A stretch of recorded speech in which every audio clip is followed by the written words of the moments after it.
Ынжықсыз ба, онымен күресуге болады. Сәлем достар, сіздермен бірге тән саулығы арнасы каналыма тіркеліп, қоңырау белгісін басуды ұмытпаңыздар. Шамадан тыс ұялшақ болсаңыз, өміріңізге кедергі көп болады. Ынжықтық ол ұялшақ адамның еш іске қол соғуға дәті бармауы. Бұл мінез бала кезден қалыптасады. Ынжық адам бала кезінде ешбір жаннан қолдау таппай, тіпті өз анасының да назарын аңсап өскен жандар болуы мүмкін. Кейбір адамда жаратылысынан ұяңдық, жұмсақтық болғанымен, ынжықтық бұл туа бітті мінез емес.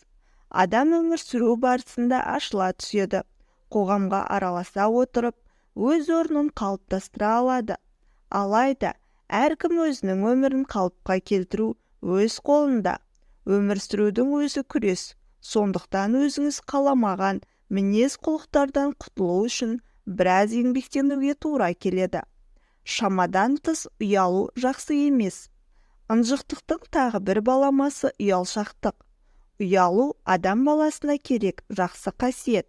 Бірақ шамадан тыс ұялшақ болу өміріңізге тек кедергісін келтіреді.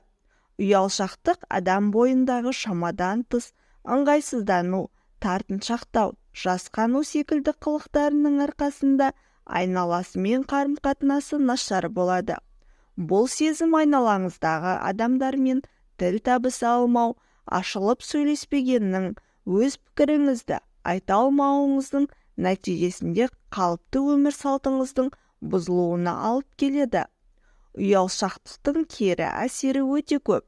Бұл адамның бойындағы кейбір жақсы қасиеті мен талантын ашып көрсетуге, мүмкіндіктерін пайдалануына көп кедергі келтіреді.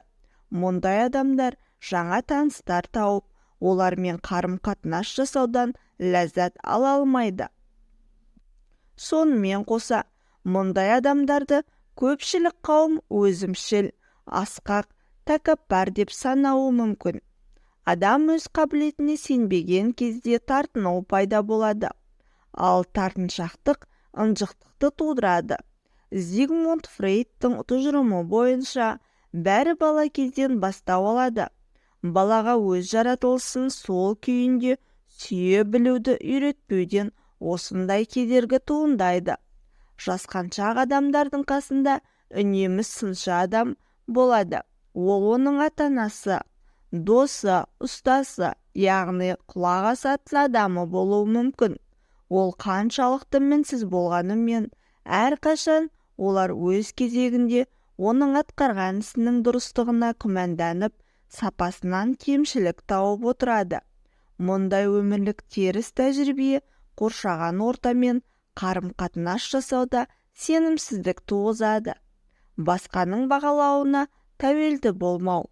Сонымен шамадан тыс ұялшақтықпен күресу қажет.